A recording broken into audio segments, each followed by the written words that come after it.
Muy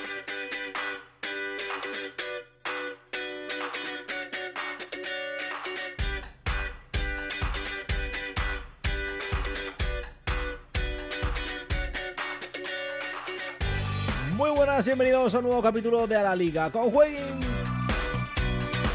El Valencia de Corberán es un milagro. Ha pasado de estar último a conseguir la permanencia holgada virtualmente a falta de 7 jornadas. Y lo ha hecho con Mestalla como punto de apoyo y con un equipo con una idea muy clara de juego. Orden, trabajo y compromiso. Ahora incluso se atreven a hablar de Europa en un Valencia cuyo futuro en los despachos sigue realmente igual de gris, pero en el terreno de juego ahora mismo es todo color de rosa. El que no lo tiene tan bien es el Real Madrid, aunque puede todavía conseguir el triplete. Lo prioritario ahora es para el conjunto blanco remontar la eliminatoria frente al Arsenal en la Champions tras el 3-0 de la ida. Miramos cómo se paga la remontada merengue ante los Gunners aquí en Jueguin. Y por último hablaremos de las misiones diarias de Soral. Les habla Antonio Miguel García. ¡Arrancamos!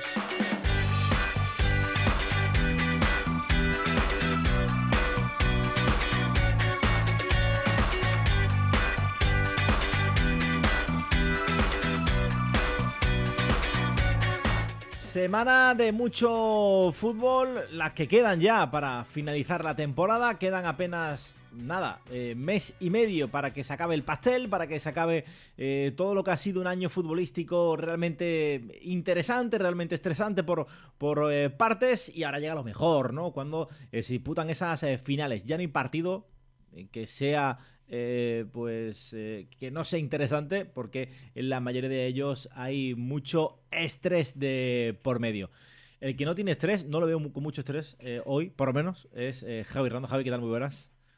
¿Qué tal, Antonio? No, la verdad que estamos un poco de chill, ¿no? Hoy lunes ya habrá tiempo a partir de mañana y pasado de meter un poco más de nervio al asunto. También estamos en semana de asueto festiva, no para nosotros, que seguimos vinculados a la actualidad y al día a día del fútbol, pero sí seguramente para buena parte de la gente que nos escucha, ¿no? Que estará disfrutando de esa Semana Santa. Totalmente. De aquí, nada, darle la enhorabuena a aquellos que lo pueden disfrutar.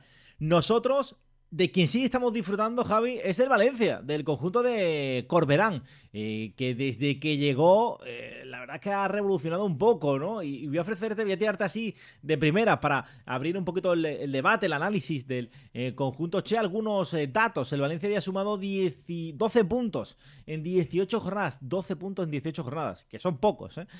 Y en 13, en mucho menos, ha conseguido 22 de la mano de Corberán para poner tierra de por medio con respecto a esas últimas plazas. Decíamos, Javi, que el Valencia va a estar ahí disputando prácticamente hasta final de año la permanencia por los antecedentes, por cómo se había desarrollado la primera mitad de curso. Pero, oye, ha sido llegar Corberán y ha dicho, no, esto easy, esto es fácil. Sí, me gusta mucho que hoy el podcast se lo dediquemos. He visto ese apelativo por ahí de Ciudadano Corberán. Me gusta mucho la definición para hablar del entrenador del Valencia, de Carlos Corberán, porque, y es cierto que cuando llega como entrenador del Valencia, había muy poca expectación alrededor de su figura, francamente. He podido repasar un poco el currículum para hacerme una idea del personaje que ya en su momento, bueno, pues lo estuvimos analizando cuando llegó al Valencia, pero no deja de ser, por menos, sorprendente el rendimiento que está mostrando este Ciudadano Corberán, que ha cambiado completamente al Valencia. Ahora vamos a hablar de datos, vamos a hablar de números, pero si te parece bien en esta primera aproximación, Antonio, me gustaría hablar un poco de su figura, porque ya le conocemos en base a esos 17 partidos que lleva al frente del Valencia, de cómo ha conseguido sacar a un equipo del descenso para llevarlo hasta un puesto en mitad de la tabla muy cómodo, y incluso ya aventuraban, ¿no?, que se está hablando algo de Europa. Yo creo que un tanto excesivo, ¿no?, por los equipos que hay ya inmersos en ese punto, en esa clasificación, pero bueno, habla bien también del resultado de este Corberán, que tiene una carrera, la verdad, que bastante curiosa, ¿no? Él se inicia como entrenador en la cantera del Villarreal, luego empieza a desempeñar papeles como assistant manager, sobre todo, en diferentes equipos. Creo que su punto más álgido es estar con Bielsa en la etapa del Leeds United, donde durante aproximadamente 100 partidos fue uno de sus asistentes. Creo que eso también le infundió, bueno, pues un conocimiento del fútbol altísimo, porque entiendo que coincidir en esas temporadas con Bielsa es algo que es una academia en sí misma, ¿no? Probablemente aprendan más en ese tiempo que en todo el tiempo anterior que llevas en el mundo del fútbol. Luego inicia su carrera en Championship, en el Huddersfield, ya como primer entrenador. Tiene una experiencia de varias temporadas y luego da un salto al Olympiacos, que aquí es ya donde aparece, creo que más pronunciada su figura, pero apenas estuvo 11 partidos, no funcionó nada bien. Creo que incluso es coincidente o ahí tiene que andar con la llegada de Mendilibar al conjunto griego, para luego asumir la responsabilidad en el West Brom, también en Championship, donde precisamente es reclamado por el Valencia. Y quiero darte un dato curioso. De toda su etapa como primer entrenador, teniendo en cuenta que además con el West Brom, bueno, pues era un entrenador que estaba teniendo unos números buenos, tiene el mejor porcentaje con el Valencia de partidos, ¿no? De puntos por partido, que es de 1,82 puntos. Es el mejor porcentaje en su carrera, con lo cual no solo Corberán ha mejorado al Valencia, sino que el propio Valencia ha mejorado hasta ahora lo que era la carrera del propio Carlos Corberán. Sí, porque además llegó, Javi, no sé si te acuerdas, pero en un momento muy complicado, con enfrentamientos difíciles, frente ese partido aplazado frente al Real Madrid, eliminatorias y encuentros frente al Fútbol Club Barcelona. Se encajan muchos goles en esos partidos.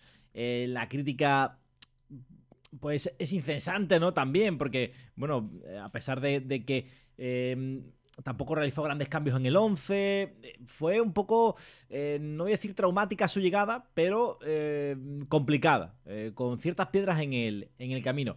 Pero rápidamente empezó a cosechar triunfos donde que ha sido su bastión, ¿no? En casa, Mestalla. Que a veces este tipo de situaciones tan complicadas, tan dramáticas, con un club del tamaño del Valencia, puede suponer una presión extra. Sin embargo, y más conociendo la afición de Mestalla, sin embargo ha sido todo lo contrario. Parece que se han unado equipo, afición y entrenador para sacar esto adelante, y ha sido desde luego el sitio, ¿no?, donde el Valencia ha cosechado el éxito que le ha llevado a alejarse de los puestos de descenso. Y ha sido Mestalla principalmente el Fortín. De hecho, comentábamos esa estadística, ¿no? Que en 2025 pues tan solo habían ganado tanto Real Madrid como Atlético de Madrid en casa del conjunto Che. El resto había sido solventado con magnífica eficiencia por parte del equipo. Y al principio todo eso se asume, yo creo que como un poco de presión, ¿no? O sea, el público, que siempre es soberano, da como un margen, ¿no? De ver qué tenemos que esperar de este Valencia y de Carlos Corberán. Da un margen. Valencia, de hecho, pese a la situación que tiene, sigue siendo uno de los estadios que mejor entrada registra dentro de nuestra liga. Es un público que sigue siendo fiel, que llena el estadio, independientemente de la situación deportiva del equipo, que como decimos este año no estaba siendo la mejor, ¿no? Se da un caso curioso, y es que el Valencia con Corberán no solo ha mantenido la afluencia de público, sino que la ha aumentado, ¿no? Veíamos los datos en prensa estos días que, que bajo el mando del técnico, y precisamente ahora que me tiraba la de la afición, pues el Valencia ha pasado de tener un 85% de aforo a un 88%, lo cual es un dato significativo. Solo un 3%, pero un 3% en una masa como es el estadio de Mestalla es importante, ¿no? Y eso habla también de la sintonía que se está creando, ya no solo entre la afición y el técnico, sino que eso también se hace extensivo hacia un núcleo de jugadores que han resucitado, y tenemos casos paradigmáticos que ahora los iremos analizando, pero de jugadores que han cambiado completamente su sino, que parecían totalmente ya desterrados en esta temporada, con poco que ofrecer, hasta incluso asumiendo algunas dudas de cuál podía ser su rendimiento real, o si el rendimiento anterior pues quizás había sido algo esporádico, y para nada, ¿no? Ha recuperado, ha encajonado de nuevo a varios jugadores dentro de esa dinámica ganadora, y eso también es parte, es mucho mérito del técnico. Sí, ya sé por dónde vas, o creo que por qué nombres te refieres con ese primer discurso, pero antes te tiro otro dato a colación con lo de Mestalla. De 8 partidos que ha jugado el Valencia en Mestalla desde la llegada de Corberán, ha ganado 6, y los 2 únicos que ha perdido ha sido frente a Real Madrid y Atlético. O sea, ha ganado todo lo que tenía que ganar, lo ha hecho en casa, ¿no? Y ha sido, ya digo, un salto importante, ¿no? El hecho de conseguir cada vez que juegues en casa 3 puntos ante rivales, pues importantes como el Sevilla, como el Mallorca, como en las últimas semanas, ¿no? De hecho, este mismo fin de semana, ¿no? Que teníamos ese Valencia-Sevilla, nosotros en todo lo anterior que estábamos haciendo de pronóstico a raíz de la jornada, creo que había muy pocas dudas, no solo que el Valencia iba a sacar el partido, sino que lo iba a hacer hasta con cierta solvencia. Es verdad que luego la primera parte fue un poco engañosa, porque el Sevilla también gozó de buenas oportunidades, pero de nuevo el Valencia que volvió a sacar el partido sin ningún problema. Sí. Vamos con los nombres. Si te parece, empezamos desde portería hasta delantera, porque creo que también uno de los nombres propios es Mardashvili, ¿no? Que ha tenido un curso súper, ultra, mega gris. También puesto un poco en el disparadero por la afición, por aquella conversación con Ferran Torres, de por qué no había ido al Liverpool y tal. Lo ha conseguido solventar con un último mes y medio de competición donde hemos visto al mejor georgiano, a la mejor versión, ¿no? Siendo capaz de ser resolutivo, dejar su portería a cero con más frecuencia de lo que había hecho y dejando claro que es uno de los porteros del futuro, ¿no? Del fútbol mundial. Ha tenido una temporada muy gris en el inicio, pero como tú dices, en el último mes estamos viviendo de nuevo al Georgi Mamardashvili que todos conocemos, ¿no? No era una temporada fácil en el punto anímico del jugador, cuando las cosas no salen bien. No deja de ser. Es un veterano a sus poco más de 20 años. Y eso también es algo que quizás tenemos que entender que los jugadores tienen periodos de evolución que en unos 20 y pocos años, como es el caso del georgiano, pues quizás conviene entender también, ¿no? Es uno de los jugadores fuertes dentro del vestuario, es uno de los jugadores importantes dentro del campo. Y este verano, pues eso, tomó la determinación de traspasar o de entrar junto al Valencia, ¿no? En esa connivencia club-jugador porque los derechos federativos de Giorgi Mamardashvili ya no pertenezcan al Valencia, pero el jugador también pujó fuerte por quedarse, ¿no? Pese a la llegada de Dimitrievski, que hubiera, creo que mantenido bien la portería del Valencia también. Me parece un buen portero el macedonio, pero Giorgi pues optó por estar una temporada más y tuvo opciones, ¿no? Porque había varios equipos de Premier que tenían bastante interés en contar con él como cedido, pero creo que al final, independientemente de lo que luego se comentara, él creo que hizo bastante esfuerzo por quedarse en la portería del Valencia. Al final también muchas veces es una decisión es un paso que te quedas a medio camino, ¿no? No terminas de dar el paso de marcharte, te quedas, pero sabes que tiene fecha de caducidad, ¿no?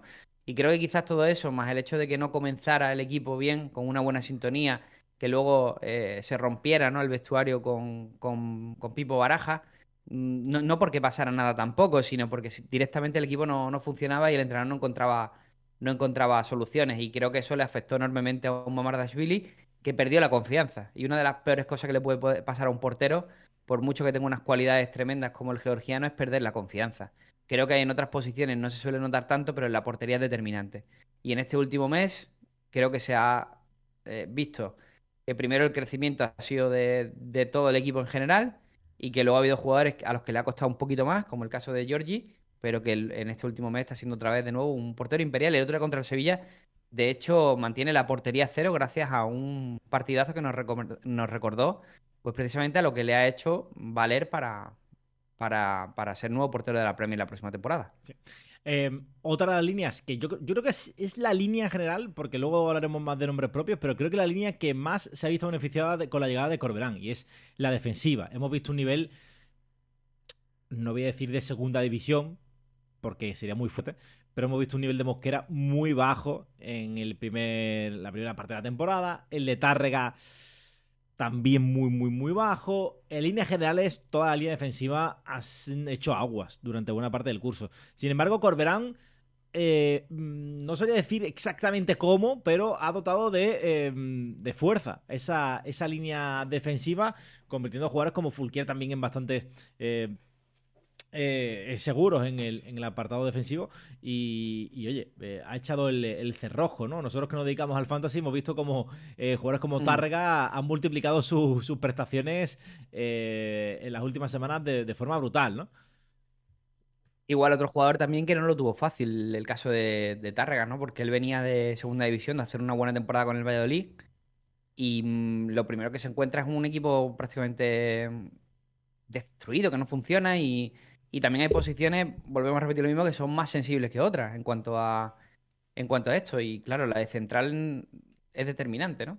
Aún así, tanto Baraja como Corberán han confiado bastante en Tárrega a lo largo de su periplo como técnicos esta temporada. Y diría también que Mosquera ha reparado un poco. Bueno, pues esa. El año pasado creo que tuvo una temporada impresionante, Mosquera. Y en esta, pues no hemos visto esa parte más tan lúcida, pero igual apuntamos de nuevo a un jugador muy joven que todavía tiene muchísimo que aprender y que seguramente que en esta temporada ha aprendido bastante.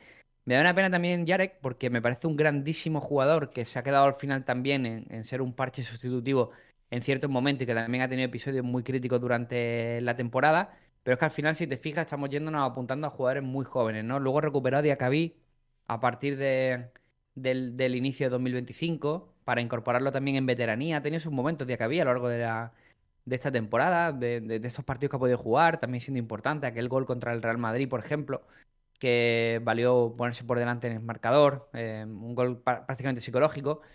Y en general han ido cumpliendo todos. Coincido también que tanto Tárrega como Mosquera, sobre todo Tárrega, han sido los jugadores que han mantenido ese eje con una mayor constancia durante toda la temporada, sobre todo Tárrega, como digo. Y luego el tema de los laterales, ¿no? Fulquier es un cumplidor, de hecho, lo quiere Bordalás para el Getafe, que no sé por cierto cómo acabará ese tema, porque ahora se está hablando mucho de Bordalás en clave Sevilla, ¿no? Precisamente Bordalás que su primera oportunidad de entrenar a un equipo que saliera de todo eso fue el A un Valencia. equipo de verdad, ¿no? Ibas a decir. Es- no, un equipo de mayores aspiraciones, ¿no? Queremos, yo soy muy fan del Getafe, pero bueno, entiendo que las aspiraciones de un Valencia pues no son las del Getafe, la verdad, con todo el respeto del mundo para la afición azulona, ¿no?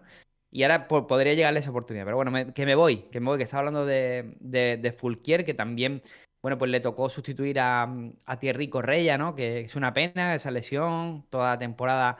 Bueno, se pierde lo que quedaba de temporada una vez que se lesiona.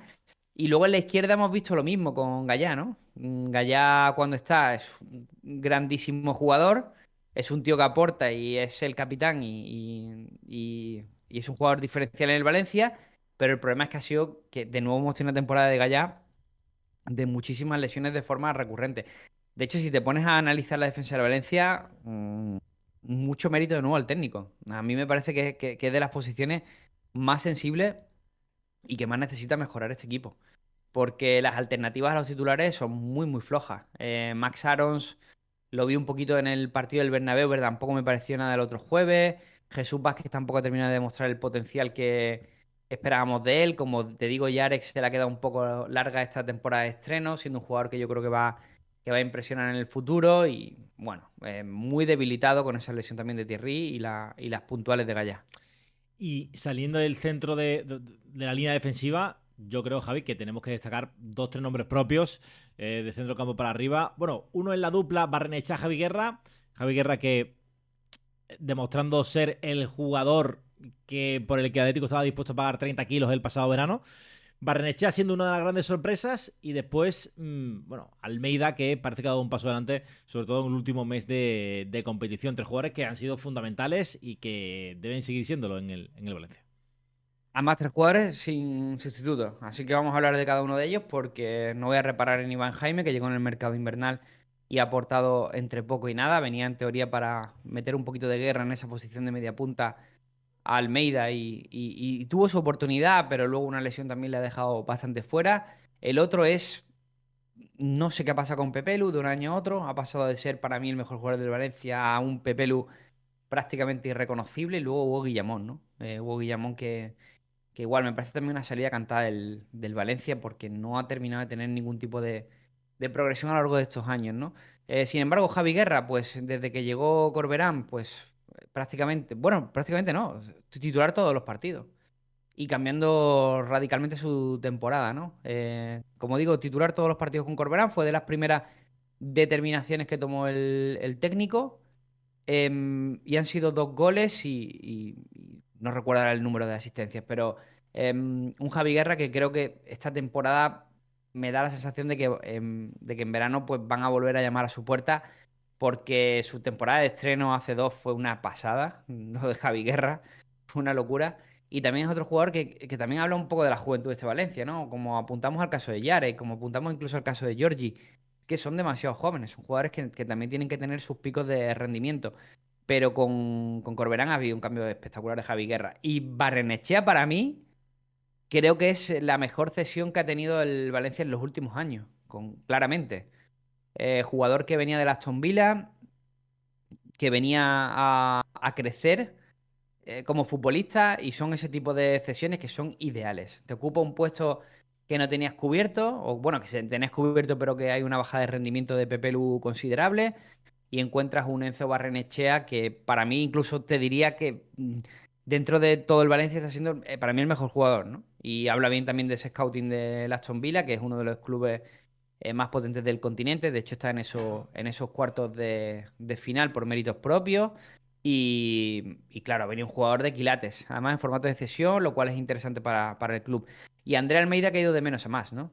Una temporada inicial flojita y luego pues se ha ido conectando de un jugador también que habitualmente pues los clubes portugueses suelen tocar a su puerta. Este verano recordemos que estuvo a punto de marcharse, no recuerdo si a la Premier o incluso a Loporto, me parece que también estaba por ahí bastante interesado.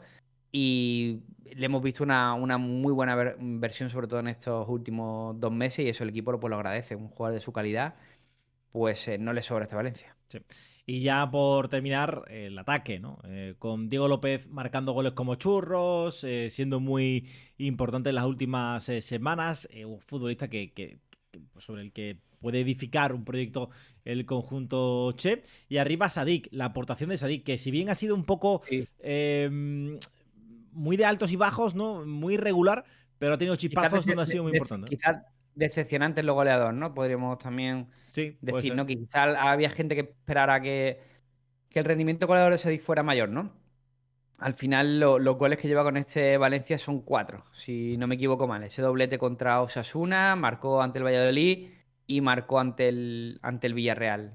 Que tampoco está mal, para las cifras, pero bueno, recordemos que este Valencia ha llegado a tener una aportación goleadora bastante importante de jugadores como Goduro. Goduro, que por cierto, esta temporada, pues, es otro de los jugadores que hemos de apuntar en el debe. De hecho, la llegada de Sadik en el mercado invernal es porque con Hugo Duro, digamos que se había llegado ya a un punto en el que quizás no se confiaba en exceso, ¿no? Y necesitaban otro delantero de otro perfil. Creo que Sadik ha caído de pie en el equipo y eso que recordemos que su inicio no fue el mejor tampoco por esos problemas de rodilla, que tenía pinta de que podía acabar bastante mal para el jugador porque se alegaba que era rodilla lesionada de cruzado, en fin, una recuperación negativa y bueno, pues finalmente se solucionó y Sadik ha podido aportar. Se ha entendido muy bien con Diego López en esa dupla ofensiva. Un Diego López que apunta lo mismo que con Giorgi, que con Yarek, que con Javi Guerra. Son jugadores muy jóvenes y que atraviesan sus etapas. Pero la etapa de Diego López ahora es una pasada, es una, una etapa de jugador muy prometedor, ¿no? Además, bueno, pues un Valencia donde hemos tenido jugadores en ese extremo históricos a lo largo de estos últimos 20 años, pues encontrarnos con un jugador que tiene reminiscencia a ese extremo español que nos gusta, pues es bastante esperanzador, la verdad. Es un jugador sobre el que se puede construir. Y luego sí que es verdad que tenemos una nómina de jugadores que han ido aportando cuentagotas, tipo Fran Pérez, Rioja, el propio Goduro que hemos comentado. Rioja, un titularísimo, un hombre de rol, un cumplidor. Y luego, pues, jugadores más de plantilla como Rafa Mir o Sergi Canós, que entiendo que estarán en una rampa hipotética de salida porque su aportación esta temporada no ha sido ni brillante ni la mayor. Como vemos, hay mucha diferencia en este equipo entre titulares y suplentes. Lo bueno que Corberán ha conseguido un once muy fiable y que además estaba todo en plantilla, ¿no? Pero le ha cambiado el paso con una idea muy clara de actuación y donde el Valencia, bueno, pues está mostrando lo mejor que tiene. Sí. Ya para finalizar, Javi, la última reflexión. Se hablaba a principio de verano de que tras el buen hacer, el Valencia ya sabemos que el año pasado se quedó cerquita de competición europea y se hablaba con bueno, con muchas ganas, con muchas fuerzas de competir este año por Europa. Bueno, Ya hemos visto que la película no ha ido por esos lares, pero claro, con este rendimiento brutal del equipo desde la llegada de Corberán, pues ya están empezando a hablar de Europa la próxima temporada. Yo no sé si es demasiado precipitado, porque hay que ver a quién va a vender el Valencia. El año que viene no estará Mamardashvili, posiblemente no esté Javi Guerra, posiblemente no esté Diego López, y pueda perder algunos jugadores por el camino. No sé si hablar de Europa es venirse demasiado arriba. Yo creo que la noticia del Valencia es que está a 8 puntos del descenso y viendo cómo se puso esta temporada me parece una magnífica noticia. A partir de ahí, bueno, creo que Corberán seguirá pujando fuerte porque el equipo siga obteniendo puntaje y sobre todo sensaciones y un cambio de mood que creo que el equipo necesita. Pero me parece que Europa se le queda algo lejos, porque son 6 puntos con respecto a Celta y Mallorca. Son equipos también que son fiables, en general también en su domicilio, sobre todo el Celta es un equipo que puede mirarle a la cara al Valencia en casa. De hecho, si no me equivoco, exacto, el Valencia lleva 27 puntos de local, mientras que el Celta lleva 30. O sea que por esa misma fortaleza de la que hablamos del Valencia, pues tendríamos que darle mucho más vuelo al Celta, que lleva 6 puntos por encima, sin ir más lejos. Yo estoy hablando de Celta, pero luego por detrás tenemos a Mallorca, Real Sociedad, Rayo, Getafe y Osasuna. Son demasiados equipos, demasiados tienen que fallar para que este Valencia pueda alcanzar Europa. Y yo, sin embargo, lo que estoy expectante es por ver los movimientos que se pueden hacer en la plantilla, por ver los jugadores que pueden salir y sobre todo por ver qué proyecto le pueden dar a un Carlos Corberán, que entiendo que después de esta salvación tan fuerte y de las sensaciones que está mostrando el equipo, pues debería haberse ganado el derecho a opinar sobre la conformación de plantilla. Ha habido, recordemos, también un cambio de presidencia en el Valencia. Bueno, Peter Lim ha ubicado a su hijo al frente del equipo. Bueno, cuando pones a tu hijo al frente de algo, yo entiendo, bueno, por buscar algún lado positivo, ¿no? Pero que podría significar una mayor responsabilidad, un mayor afecto o un mayor interés por parte de la propiedad en que el Valencia vaya bien. Y entonces, bueno, pues me gustaría pensar que eso se puede traducir también en un mercado de fichajes algo menos duro o algo menos escaso, austero de lo que hemos visto en los últimos años. Mantener una base con jugadores sobre todo como Diego López o Mosquera o Javi Guerra, que puedan ser intocables, aunque va a estar difícil, y a partir de ahí intentar construir un equipo que inicie Carlos Corberán en la temporada, y creo que entonces podremos encontrarnos a un Valencia ahora sí en posición de decir algo para Europa. Pues nos quedamos con esa reflexión y nos gustaría leeros en los comentarios, pues, cuál es vuestra opinión acerca de este Valencia. Nosotros nos vamos a la Champions porque los cuartos se resuelven esta semana.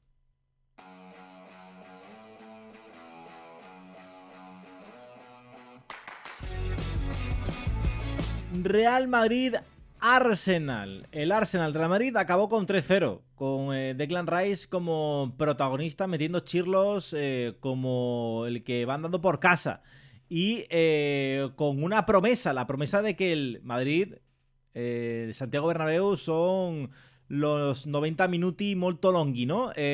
Javi, o como se diga, no me acuerdo ya cómo era, pero el run run de la remontada está desde que terminó el partido, o sea, minuto 1 después del partido, y ya estaba ahí que si Henry en medios internacionales hablando de la remontada, y bueno, toda la prensa deportiva, obviamente porque el Madrid, si algo es especialista, es en esto, en darle la vuelta a resultados adversos. Y me gustaría que me comentaras un poquito cuáles son tus sensaciones antes de 48 horas, un poquito más, de que tenga lugar el encuentro. Sensación de que todo lo racional y todo lo lógico que aplico a mi día a día, pues aquí no vale. Y si aplicara en el fútbol lo racional y lo lógico, pues evidentemente te diría que el Arsenal es semifinalista de Liga de Campeones. Porque todo lo que veo en torno al Real Madrid en este último, yo diría sobre todo agudizado después del último parón internacional, son señales que no me gustan en clave blanca, ¿no? Entonces, claro, yo soy una persona muy racional, como te digo, y si tengo que aplicar pues esa escala de valores que practico en mi día a día, te diría que no hay ninguna posibilidad de remontada. Ahora bien, lo bonito del fútbol es que todo esto no cuenta, ¿no? Una vez te pones a ver el partido, va llegando esos minutos, vas viendo los jugadores cómo saltan al campo, la lógica que practicamos en nuestra día a día se va completamente a la mierda, y lo que vale es ese sentimiento irracional e ilógico que me dice que se va a voltear el marcador.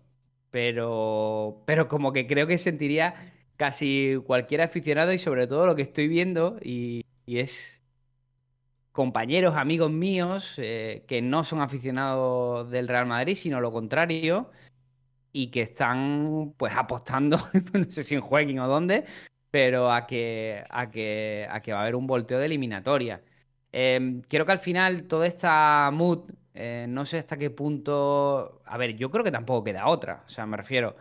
em, Tampoco me parece una performance estéril, ¿no? Es lógico que el propio Real Madrid quiera remontar. O sea, no puedes ir a un partido a no remontarlo, ¿no? Si has perdido 3-0 en una ida por errores propios, porque no has estado, porque no ha sido tu día o lo que sea, tú mínimo tienes la obligación de tener que remontar o que por lo menos que intentarlo, ¿no? En esa vuelta que además la vas a tener en el Bernabéu. Pero claro, con todos los antecedentes anteriores que tenemos del Real Madrid en esa esfera, es mínimo, te digo Antonio, yo antes era ateo, pero ahora creo. Eh, yo nunca he sido ateo porque creo que el Madrid ciertamente le puede dar la vuelta a esta eliminatoria por el simple hecho de que con un gol, solamente un gol, todo se puede encender, ¿no? Se puede encender esa chispa. Yo he marcado por aquí, ya estaban viendo en pantalla, las cuotas del Arsenal, del en Real Madrid Arsenal, ¿vale? Ganador de la eliminatoria se paga 6. El conjunto blanco pasa de la eliminatoria. A 1,12 la del Arsenal, el pase del Arsenal. Te comento, después del partido se estaba pagando en las principales casas de apuestas, incluyo Jueguin, por encima de 8 creo. Ya va Pero viendo ¿qué ese también. pasó? ¿Qué pasó? Que hubo tal eh, vuelco que las propias plataformas se ajustaron su cuota. ¿Sabes? Algo ilógico, ¿no? Porque, o sea, hubo tal cantidad de apostantes que apostaron. Oye, que el Madrid pasa tal que por un volumen de mercado se ajustó la cuota, ¿no? Tremendo, ¿eh? O sea, que parecía algo menos probable después del partido, pero cuando llegó todo el mundo a decir, oye, que esto va a pasar, fue cuando el propio mercado se autorreguló, fíjate. Sí. Curioso. Es que hay perspectiva de que pueda ocurrir o por lo menos que pueda estar cerca, ¿eh? Que gane el Madrid en el partido se paga muy poco, obviamente. 1,65 por 4,60 la victoria del Arsenal. Yo he marcado aquí Eso varios, lo, varios mercados. eso lo podemos dar por hecho, que el Real Madrid pueda ganar el partido. Eso lo podemos dar por hecho. Sería Sí, una debacle lo contrario. totalmente. Aquí, resultado exacto. Yo he marcado el 4-1, ¿vale? Que puede ser un resultado que al Madrid le valga para llevar el partido a la eliminatoria a la prórroga. 22 euros por cada euro apostado. Podría ser un buen resultado. Otra buena cuota puede ser apostar a que el Madrid gana las dos mitades. Es decir, como tiene que ir a por el partido, se Sí, presupone que tiene que sí, ganar sí, sí. ambas mitades. Pues se paga 2,35, ¿vale? Se paga 2,35, ¿Vale? cuota más cuotita, pero también creo que bastante más Va segura. sumando, ¿no? Ahí al bombo, ¿no? Sí. Después tenemos algo muy parecido. El Madrid gana dos partes y lo hace marcando, habiendo en el partido más de 3,5 goles. Pues se paga 4,80, ¿vale? Esa posibilidad. Y una de las apuestas que he marcado por aquí, bueno, tenéis goleadores, tenéis muchísimas cosas. El primer Mm. goleador, por ejemplo, Vinicius, Mbappé o incluso Saka, si queréis que marque el Arsenal. Y aquí querían destacar una. Aquí la tenéis. Minuto del primer gol. Esta es Ahí interesante. está. Esta es muy interesante. Ahí te quería llover. Ese me gusta. Porque aquí tenemos Jueguin diferentes opciones, ¿vale? Y marca. Lo que hace Jueguin es dividir por minutos. Quiero decir, pues Vale. destacan. Desde el 0 al 10 se ha marcado un gol. O del minuto 10 al 20. Del 20 al 30. Del 30 al 40. Del 40 al 50. Así, hasta el final del partido. O si no hay goles. También, ¿vale? Yo he Vale. marcado del 20 al 30, ¿vale? Es la que me gusta, sí. 5,50. Que ya tal. Está bien. Hay que tener en cuenta que es el primer gol, ¿eh? No es otro gol. El primer gol. Y me parece interesante porque yo creo que el Madrid va a salir en avalancha, ¿no? No puede salir de otra manera. Y el Arsenal va a intentar poner el muro. Entonces creo que al Madrid le va a costar, pero que va a marcar el primer gol antes del descanso. No sé cómo tú lo ves. Sí, yo lo veo. Yo, vamos, dentro de la parafernalia que yo me monto alrededor de lo que puede ser voltear el marcador o que haya, mínimo garantizo al espectador neutral que va a ser un partidazo. Eso estoy seguro. Sí pienso que al Madrid puede no darle para remontar el 3-0. Pero dentro de las cuotas que comenta, esa del... De hecho, yo, claro, dentro de esa actuación que yo planteo, claro, yo aquí mi duda es, si el Madrid marca un gol antes del minuto 30, Sí. ¿qué cara se le queda al Arsenal?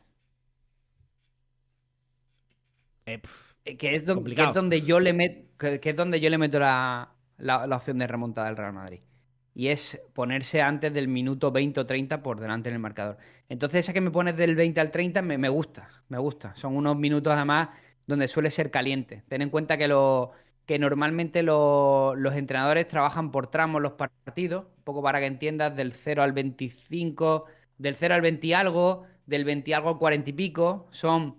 Tú empiezas el partido, puedes empezar en un momento fuerte, pero luego a partir del minuto 10 te tomas unos minutos de tener el balón, de ir buscando, de darle un poquito de pausa, tal, y luego en el minuto 20 y tantos empiezas a meter otra vez fuego. Para mí esos son los minutos candentes, del 20 al 30, claramente, es donde el Real Madrid tiene que intentar ponerse por delante del marcador. Porque luego tienes otra vez los minutos finales de la primera parte, que es donde otra vez tienes que presionar. Al final es un partido que va a ser vibrante, va a ser emocionante, pero si compramos esa teoría de que el Real Madrid pueda remontar la eliminatoria o pueda por lo menos intentar remontar la eliminatoria, ese gol del 20 al 30 tiene que caer como una probabilidad alta. Sí. Si no, no creo que haya mucha opción de remontada, francamente. Sí, ¿no? Parece complicado, ¿no? Aquí tenéis muchísimas más cuotas, ¿vale? Por ejemplo, podéis marcar el periodo con más goles, si va a ser la primera parte, si va a ser la segunda o si va a ser el mismo número de goles en ambas partes, ¿vale? ¿Cómo se pagan los goleadores? ¿Hay alguno sí que te guste, que te Pues interese? A mí, mira, mira, yo tengo dos nombres. Tengo uno porque últimamente creo que está fatal y es Rodrigo. O sea, bueno, de hecho, incluso tengo hasta la cosita de que pueda ser suplente, pero bueno, no creo que sea suplente, creo que será titular, porque si el Madrid va a ir a buscar el partido, lo lógico es que sea titular. Pero, ¿cómo se paga el gol de Rodrigo, a diferencia del de Mbappé o Vinicius? pues mira, el de Mbappé se paga primer goleador 4,50, el de Rodrigo se paga a 8, se paga casi el doble, el de Vinicius se paga a 6, algo más intermedio, ¿no? Sí, yo creo que tengo dudas de Mbappé últimamente, pero porque además su mejor partido en esta liga lo vimos contra el City precisamente en casa. Si recuerdas, el partido del hat-trick al Manchester City. No sé si estaremos en una versión, si es posible ver una versión así de Kylian Mbappé. Al que veo muy mal es a Rodrigo, por eso cuando un jugador lo veo mal, creo que su cuota está, como me confirmabas, algo más alta. Y bueno, Rodrigo no deja de ser un jugador que está muy cerca del área, con lo cual ese gol también puede ser probable. Y del que no tengo ninguna duda de que va a ser seguramente el jugador determinante del partido, va a ser Vinicius. Estoy completamente convencido. ¿Sí? Porque en este tipo de citas siempre, sí, en este tipo de citas en Liga de Campeones, siempre es el que está. Es una realidad palmaria. Incluso en esta temporada, donde a lo mejor podemos decir que su nivel no ha sido el más correcto. Recuerda, por ejemplo, el partido de fase de grupo donde el Real Madrid se jugaba todo contra el Borussia Dortmund, que se puso por delante en el marcador y el artífice de la remontada fue el propio Vinicius. Con lo cual, creo que al final depende mucho de que veamos una versión muy óptima del brasileño esa remontada, creo. Pues vamos a ver. Nos gustaría que dejarais en los comentarios cuáles son vuestras cuotas favoritas o cómo veis este encuentro. Javi, además del partido del Madrid, que hemos hablado de la remontada, podemos dar un pildorazo de la otra eliminatoria española, del Barça, bueno, del Borussia Barça, después de ese 4-0, tampoco tiene mucho análisis, quiero decir, ¿paseíto de flick o Sí, no? bueno, estoy contento porque la semana pasada acertamos exactamente lo que iba. De hecho, creo que hablamos incluso, no sé si tampoco nos vinimos tan arriba como de goleada, pero sí que es verdad que neutralizamos cualquier tipo de opción de que hubiera ninguna sorpresa en ese partido. El único fallo, por así decirlo, drástico, aparte de ese Arsenal Real Madrid, fue sobre todo el PSG Aston Villa, ¿no? Es verdad que decíamos que hablábamos del PSG como uno de los candidatos al título, y yo creo que lo es, claramente. PSG y Barça hoy día son los dos equipos más fiables que hay de lo que quedan vivos en Liga de Campeones. Pero yo le daba alguna posibilidad a Aston Villa. Y de hecho, cuando empezó mandando en el marcador en el Parque de los Príncipes, dije, hostia. oye, iba bien tirada la tal. No, luego llegó Luis Enrique y puso las cosas en su sitio, ¿no? Con ese 3-1 espectacular. Tampoco veo ninguna posibilidad de que el PSG no pase con ese resultado en la ida, igual que el del Barça. Y luego me gustó mucho también la predicción que hicimos de un Bayern Múnich Inter, donde decíamos que cuidado ese primer partido en Alemania, donde sí que podía ser que el Bayern tuviera algo más que decir, pero que en la eliminatoria considerábamos bastante favorito al Inter de Milán, que creo que es uno de los tapados de esta competición. Sí. Pues nada, con esto terminamos el análisis de la Champions League. Del Athletic y el Betis. El Betis que lo tiene ya prácticamente hecho con el Jagiellonia. El Athletic Sí. que, bueno, no consiguió rascar la victoria frente al Rangers lo dejó vivo, pero bueno, ahora en casa con San Mamés empujando, se presenta a priori claro favorito para estar en las semis. Como recordarás, dije que era buen equipo el Rangers, que no era ninguna banda y se demostró. Es verdad que el Athletic, pues bueno, pues pudo ponerse por delante con ese penalti errado por Alex Berenguer, no tuvo la suerte a favor, pero bueno, creo que en el partido de vuelta en San Mamés yo no tengo ninguna duda de que el Athletic se va a imponer, ¿no? Lo vimos el otro día, precisamente ayer venimos de un partido contra el Rayo donde el Athletic Club necesitó meter una marchita más y la puso y se acabó. Y también venimos del antecedente anterior, ese partido contra la Roma, que para mí fue muy importante porque en Italia caes además con dudas, tienes jugadores en lesión importante como en el caso de Dani Vivian, y llegó el Atlético en casa y demostró que este año quiere competir en Europa muy en serio. Entonces no tengo ninguna duda de que ese partido se va a resolver en casa a favor del Atlético y que estará en la siguiente eliminatoria. Perfecto. Pues vámonos a la última sección. Nos vamos a ir hasta Sorar.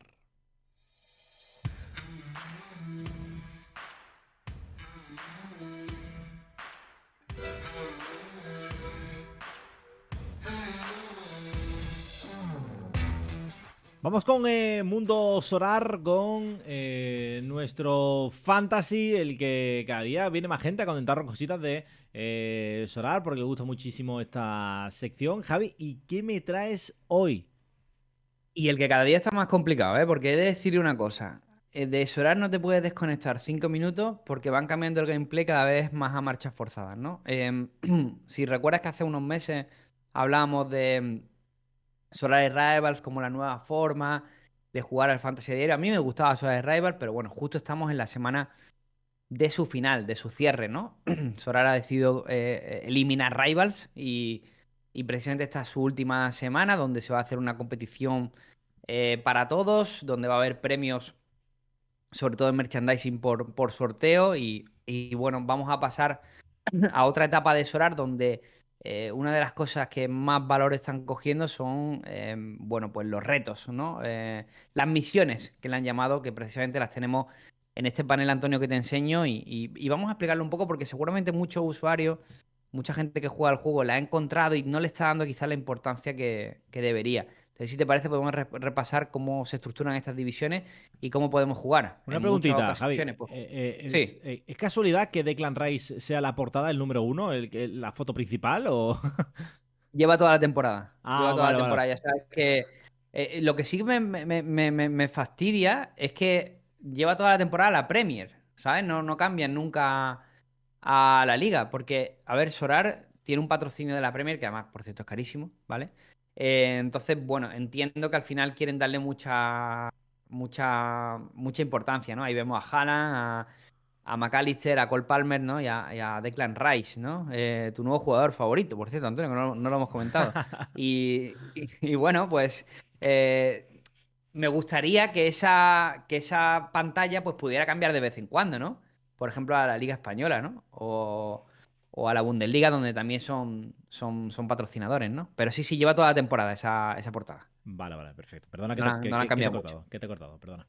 Nada, vuelvo a estas misiones, ¿no? Porque creo que mucha gente no le está dando la importancia que debería. Y te voy a explicar un poco cómo funciona. Las misiones se dividen en diarias, ¿vale? Las que podemos jugar cada día. Las de Game Week, que ahora vamos a verlas.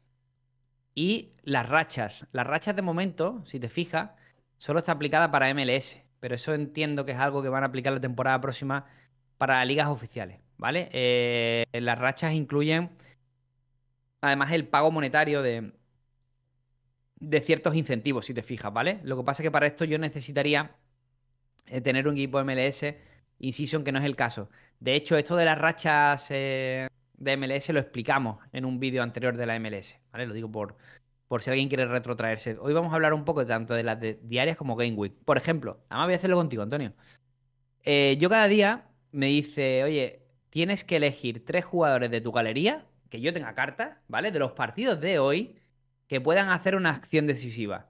Una acción decisiva, Antonio, es una portería imbatida, un gol, una asistencia, a lo mejor, bueno, pues cortar un balón en la línea, parar un penalti, ¿vale? Esas son acciones decisivas positivas, ¿vale? Entonces, si te parece, vamos a elegir a nuestros 3 jugadores para hoy. Así los usuarios pueden verlo y ver cómo podemos hacerlo, ¿vale? Vale, perfecto. Si te Sale, parece, sale aquí Ramón Enríquez, el cual está lesionado. no creo que sea el jugador con más acciones decisivas en estos momentos, ¿no? Pero bueno.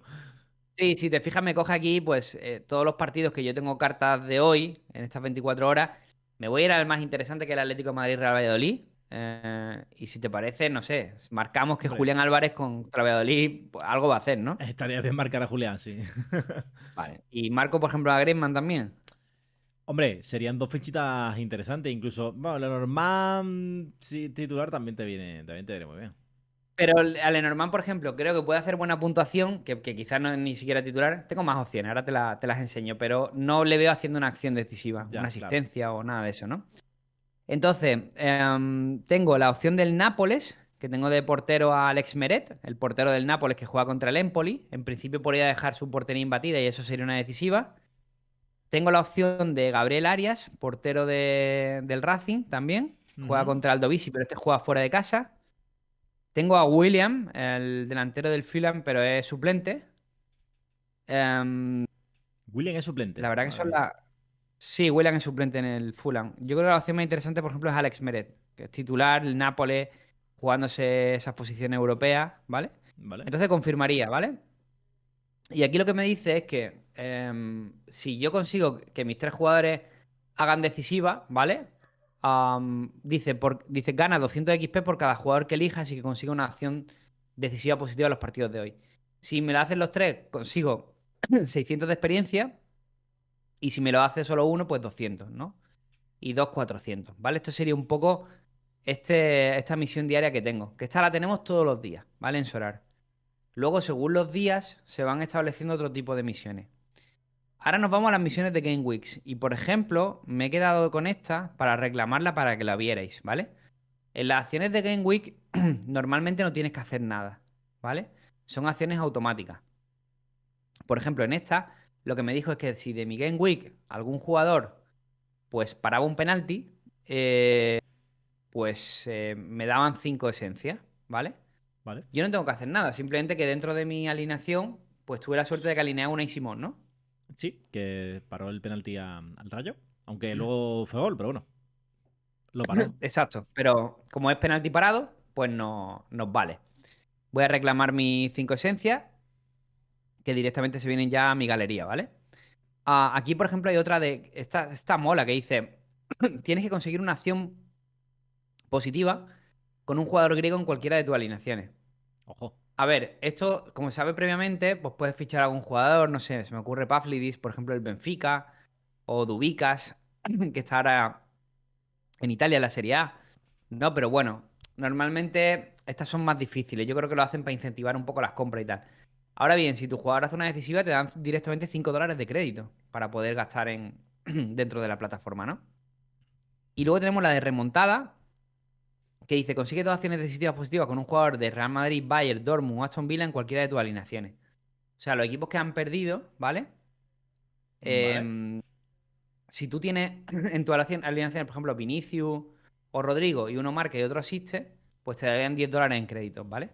Yo esta, por ejemplo, voy a intentar jugarla esta semana, ¿no? No es mala. Y luego pues tenemos una de Desafío Europa que dice consigue 250 puntos de colección en el álbum Limited 24 o 25 de cualquiera de los... Esto es un poco para incentivar también la compra de jugadores. No está mal, no está mal. Em, ¿Qué más hay con respecto a estas misiones? Hay una ya, digamos que está la diaria, que la hemos visto, la semanal, y la siguiente es la mensual, supongo.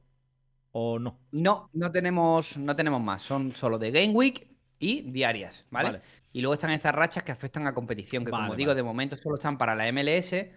pero que yo creo que la temporada que viene, a partir de agosto, bueno, pues estará disponible para ligas como la Liga, la Bundesliga o lo que sea. Vale, O perfecto. la Premier. ¿Qué nos encontramos con esto? Este formato viene de la NBA. Esto lo implantó primero Sorar en la NBA y era pues con el objetivo, al final esto tiene un objetivo de que el usuario esté más tiempo en la plataforma y que al final también pues tenga incentivos. O sea, porque al final, por ejemplo, a mí una cosa que me gusta de esta opción y es que regalen cosas que puede utilizar la plataforma, como esencia o crédito. Eso me parece que está muy bien. Y luego también, por ejemplo, con el tema del decisivo, lo que están fomentando es la experiencia, que va a hacer que tus cartas cada vez tengan más valor. Entonces, bueno, es una primera beta, están empezando, lleva aproximadamente un mes dentro de la plataforma. Yo la he utilizado poco, por eso también quería comentarlo hoy, porque me ha pasado con muchos usuarios que he estado muy viciado en llegar, meter mis jornadas y ya está, y olvidarme.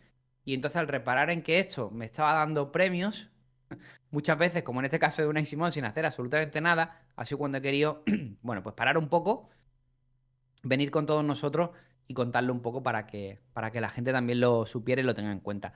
Además, es una cosa que podemos jugar todos y que es fácil. Ahora, está también guay porque es para los pros. O sea, me refiero, si tú no tienes cartas pro, no vas a conseguir estos premios, ¿no? A diferencia de Sorare Rivals, donde cualquiera podía jugar gratis, aunque no tuviera cartas, alineando las cartas free to play, ¿no? Y en este caso, pues es como una especie de recompensa para los pros, para que puedan jugar, utilizar sus cartas y estar un poco más al día en ese día a día de la plataforma. Vale, perfecto. Pues nada, chicos, nos dejáis en comentarios lo que queráis. Como siempre os decimos, que notemos ahí los likes. Y Javi, ya nos escuchamos la próxima semana.